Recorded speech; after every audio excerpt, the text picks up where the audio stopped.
My name is Sheila, and if there's one thing you should know about me right off the bat, it's that I grew up surrounded by books. More than just stacks of them at home, my dad managed a big publishing house, and ever since I was a little girl, I'd tag along with him to work whenever I got the chance. Got your nose stuck in a book again? Dad would joke every time he found me curled up in some corner of his office, deep into whatever I could get my hands on. Yeah, and I bet I can read more books than you this month. I'd shoot back, always ready for a challenge. Those days at his office, I wasn't just reading, I was living in worlds crafted by imagination. It was magical, really. When I wasn't reading, I was watching Dad in meetings, seeing how he dealt with writers, illustrators, and all the big shots who thought they knew better. He handled it all with a kind of cool that made everyone respect him, but never made him unapproachable. I took the love for books straight into adulthood, became a teacher, shaping young minds to hopefully find the same joy in reading that I did. And every last Friday of the month, I kept up the ritual of visiting Dad at work. It was one of those Fridays when life decided to throw me a curveball. Dad introduced me to Ben, a lanky guy with an awkward smile and an armful of manuscripts. He was there to pitch his latest book, hoping Dad would bite. Ben, this is my daughter, Sheila. Sheila, Ben's a budding writer, got some interesting ideas, Dad said, clapping him on the back. Ben extended a shaky hand, which I took, smiling. Nice to meet you, Sheila. Your dad tells me you're the real critic around here. Hope you won't be too harsh on me. I laughed. I'll try to go easy on you. What's your book about? We hit it off from there. Turned out, Ben was funny, a bit rough around the edges, but he had an honest charm about him. His stories weren't bad either, just a little unpolished. Dad saw potential in him, and after a year of him courting me with quaint coffee shop dates and midnight walks, talking about everything from Play-Doh to the best pie in town, we decided to get married. The wedding was a simple affair, just close family and friends. Dad was beaming all day, and when it came time for speeches, he stood up, glass in hand, a twinkle in his eye that I knew meant he was going to embarrass me. Sheila, ever since you were a little girl, you've always surprised me. Smart, beautiful, and stubborn as a mule. And now, you've gone and married this young man who seems to love you more than his manuscripts. Everyone chuckled as Ben blushed, looking at me like I was his anchor. To Sheila and Ben, may your lives be filled with more love than there are books in my office, and that's saying something, Dad concluded, raising his glass. Life with Ben started like a fairy tale, but fairy tales don't tell you about the bills and the late nights worrying about how to make ends meet. Ben's books weren't exactly flying off the shelves, and as much as I believed in his talent, the world didn't seem ready to bite. I upped my hours at school, took on extra classes, and even ran after-school clubs. Anything to keep us afloat. Hey, I picked up an extra shift at the tutoring center, I mentioned one evening, stirring a pot of spaghetti, trying to keep the concern out of my voice. Ben was at the table, papers spread out like a wild sea of ink and frustration. He looked up, his eyes tired but grateful. Babe, you're killing yourself with all this work. Maybe I should get a regular job, put writing on hold for a bit. I walked over, took his hand, feeling the rough edges of his fingers worn by endless writing. No, you're going to crack it, I know it. We just need to keep at it a bit longer, okay? Your stories are good, they just need the right eyes. He squeezed my hand, a silent thank you hanging between us. That night we ate dinner late, talking about his latest manuscript that just couldn't find a home. One day, Dad dropped by, something that wasn't unusual, but the look on his face was. He had that "I've got an idea" expression that usually meant things were about to get interesting. Ben, have you ever thought about writing for kids? I mean, Sheila here has all the inside scoop, spending her days with them. Might be something to think about, Dad suggested, casually flipping through one of Ben's rejected manuscripts. Ben looked over at me, eyebrows raised. Kids, huh? What do you think? Could I do it? I nodded, excitement bubbling up. Absolutely, you could. I can tell you what they like, what stories stick. We could try it together? So, we did. Nights became our brainstorming sessions. I'd come home with tales from school, what the kids laughed at, what games they played, and Ben would weave them into stories. It felt right, working together, creating worlds for children who were so much like my students. The days rolled into months, and our first children's book took shape, a story about a mischievous raccoon with a heart of gold. Dad was instrumental, giving us tips on how to market it, how to pitch it to his contacts. When we finally got a publishing deal, it felt like we'd won the lottery. "Here's to Rocky Raccoon, may he be the first of many," Ben toasted, holding up his beer one night in our little kitchen that suddenly seemed too small for our growing dreams. "To Rocky," I echoed, my heart full, thinking maybe, just maybe, we'd turned a corner. Rocky Raccoon was just the beginning. After the first book hit the shelves and kids went nuts for it, Ben and I knew we had something special. We buckled down, turning out stories faster than you'd believe. Our little office at home became a workshop of dreams, paper everywhere, ideas scrawled on walls, and endless cups of coffee. One evening, as we were knee-deep in our third book, Ben tossed his pen down and stretched. "Can you believe this, Sheila? From barely paying the bills to signing autographs at book fairs. It's nuts." I laughed, tossing a crumpled paper ball at him. "We're not quite J.K. Rowling yet, but yeah, it's wild. Kids are actually dressing up as our characters for Halloween." Ben picked up the paper ball, shot a grin at me, and threw it back. "And to think, all this started with your idea to write for kids. You were right on the money." As our fame grew, so did the opportunities. Invitations to schools, interviews, even a TV spot. I was teaching less and writing more, which was a dream come true in its own way. Dad was over the moon, always bragging to anyone who'd listen. "Ben and Sheila, the dynamic duo. You guys are smashing it," Dad said one day, dropping by with a new contract from a big-name publisher. "They want a series, can you believe it? A whole series based on your characters." Ben, who was usually the cool one, nearly jumped out of his chair. "A series? That's big league, baby. Sheila, we've hit the jackpot." As our book series took off, our lives changed in ways we'd never imagined. We bought a new house with more space for our work, and every room felt like a piece of our success. Celebrations were frequent, with friends and family always eager to toast to our success. At one particularly lively party, with our closest friends raising glasses in our new living room, I took a moment to watch Ben, laughing and sharing stories. I felt a mix of pride and a twinge of fear. Were we ready for all this change? "Hey, you okay?" Ben noticed my quiet moment and sidled up beside me. "Yeah, it's a lot, isn't it? But good. Really good." I smiled, leaning into his side. He kissed my forehead, wrapping an arm around me. "It's more than good. It's everything we dreamed of. And I couldn't have done any of this without you, Sheila." Life got even more hectic, but in a way that made every busy moment worth it. Soon enough, I was cradling our newborn son, deciding to step away from teaching to focus on our family. With Ben's writing now more than enough to support us comfortably, I threw myself into being a mom and a collaborator on each new book. Even though I wasn't in the classroom, I kept my hand in education by channeling what I knew about kids into our stories. "Look at us, huh?" I said to Ben one night as we looked over our latest manuscript, the baby asleep in the next room. "Making books and raising a little boy. I think we're kind of superheroes."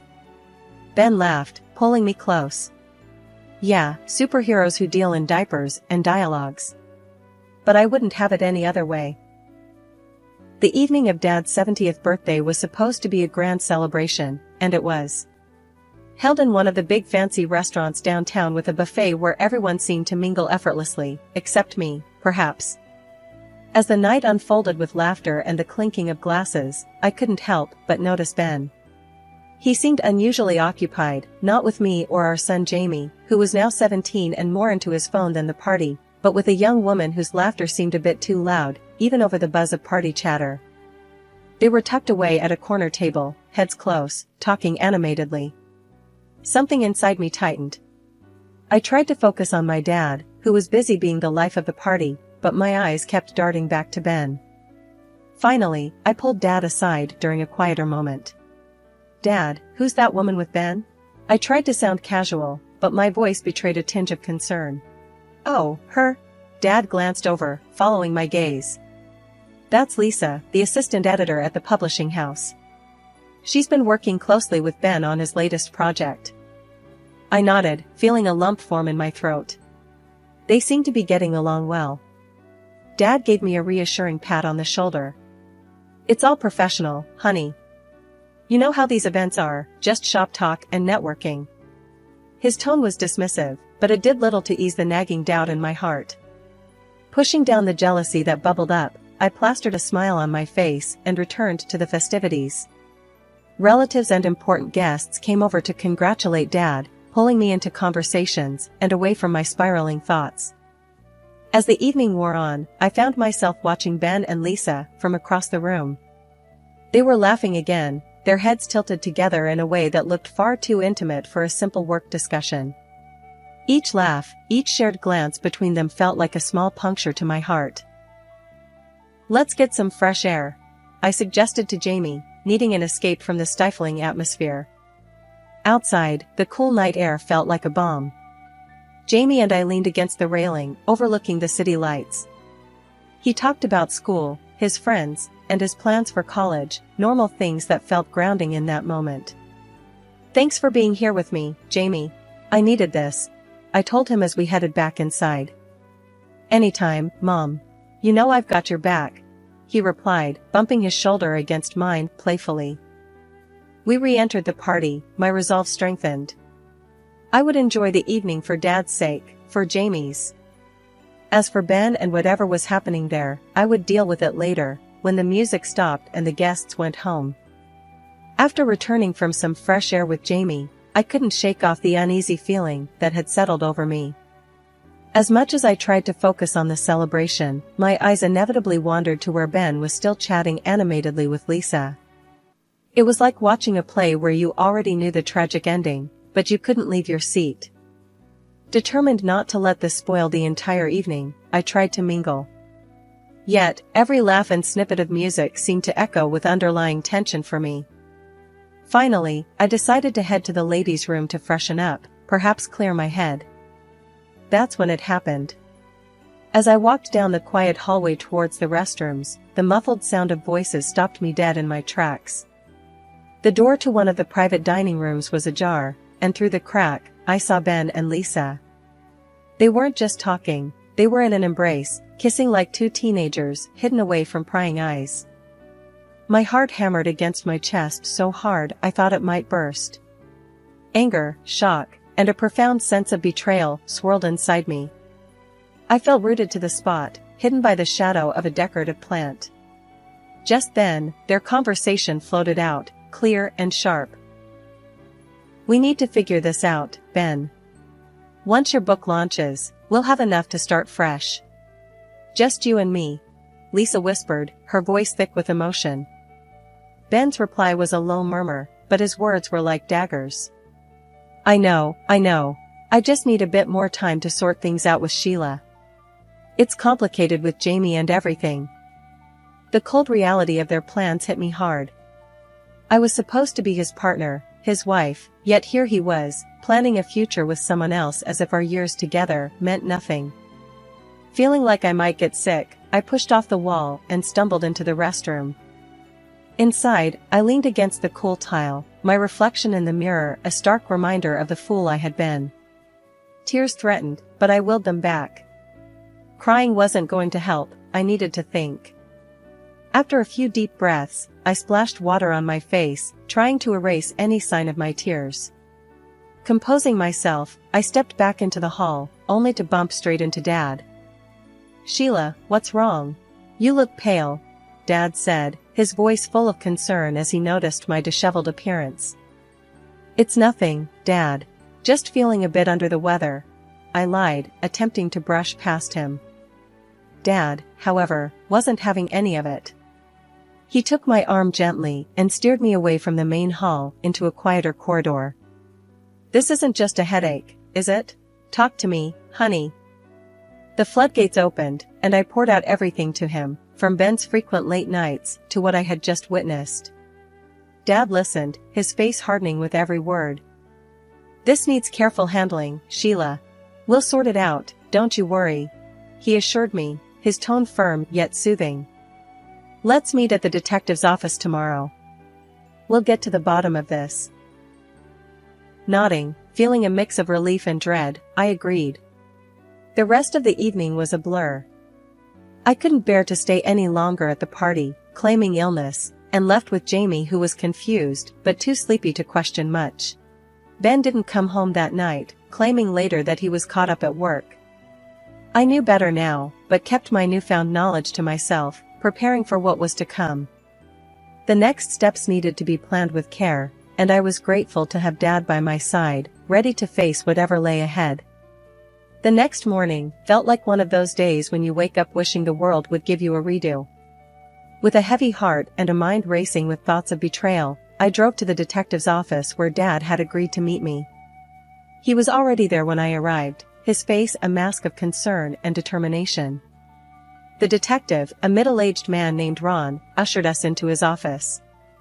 His room was lined with shelves filled with files and 2 chairs opposite his cluttered desk. It looked like a place where secrets came to light, and I braced myself for what was next. "So, Mr. Morris told me a bit on the phone. You want to look into your husband's activities, correct?" Ron's tone was professional, but there was a hint of sympathy in his eyes. "Yes.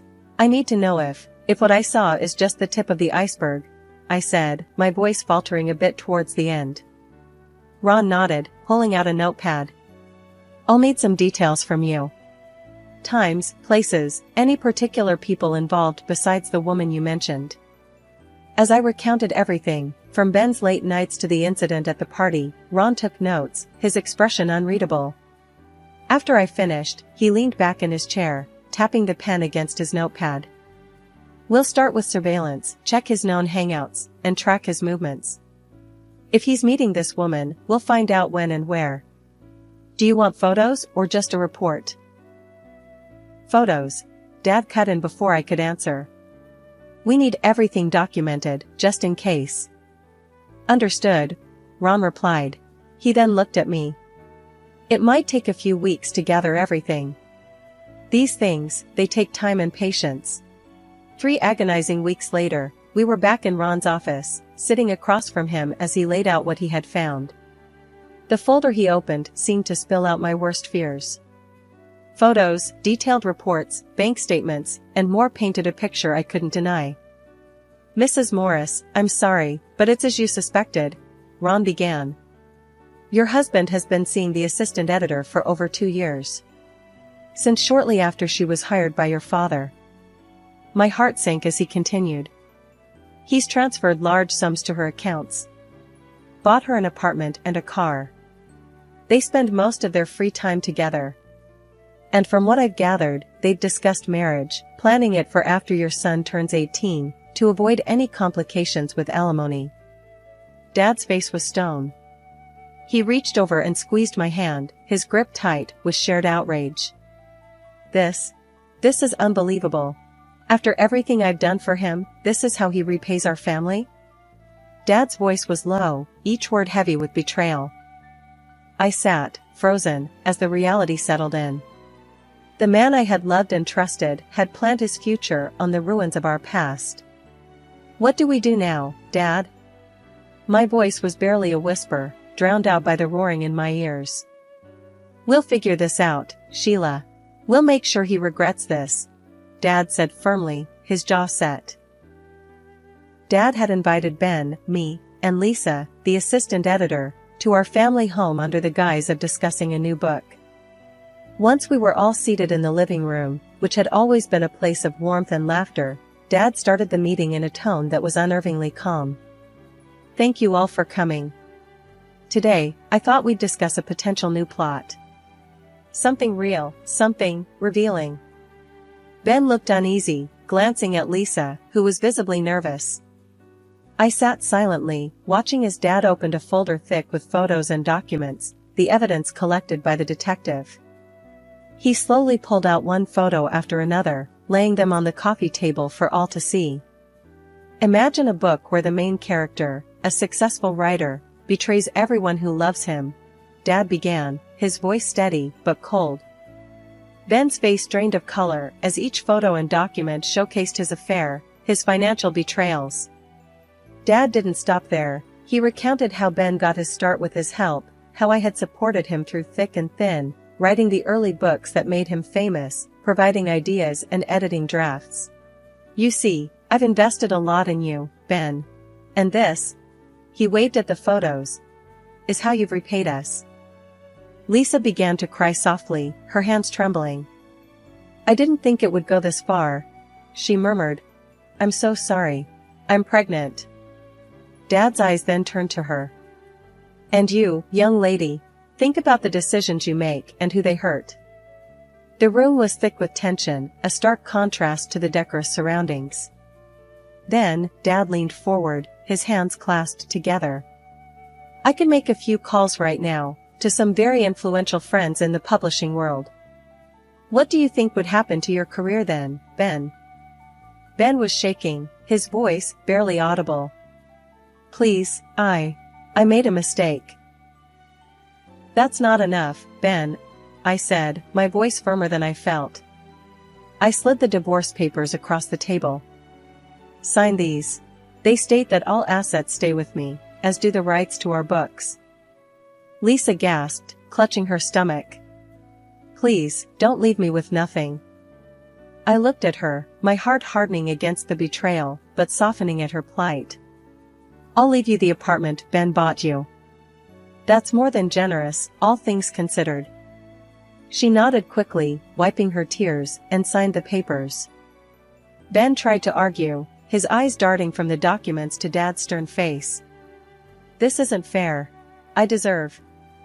Dad picked up his phone, holding it menacingly. Do I need to make those calls, Ben? Defeated, Ben signed the papers, his hands trembling as he realized the full extent of his losses. Once the door closed behind them, the silence was almost deafening. Dad turned to me, his expression softening. Sheila, let's focus on a fresh start now. You and Jamie need something better, something new. Maybe think about moving closer to us, getting a new place where you can make new memories. I nodded, feeling the weight of the day settling on my shoulders. I'll think about it, Dad. Thanks, I managed to say, the prospect of moving forward both daunting and necessary. When I got home, Jamie was waiting, his face anxious as he looked up from his homework. Mom, are you okay? How did it go? Sitting down beside him, I took a deep breath. It's over, Jamie. Your dad and we're done. He made some choices, and I made some too. We're going to start over, just you and me. Jamie reached out, taking my hand, his support immediate and firm. I'm with you, Mom. It's been rough, but I know you did the right thing. Let's just move on, together. Over the next few weeks, we talked a lot about our next steps. Dad's suggestion to move closer kept playing in my mind. The idea of a fresh start grew on me, and soon, Jamie and I began looking for a new place, somewhere closer to my parents, somewhere we could build a new life. Finding the right house took time, but when we did, it felt right, a cozy place not too far from my parents, but still our own. As we settled in, I returned to teaching. Walking back into the school, seeing the children's faces light up, hearing their laughter and excitement, reminded me why I loved my job so much. These kids, with their endless curiosity and resilience, helped me find my own strength again.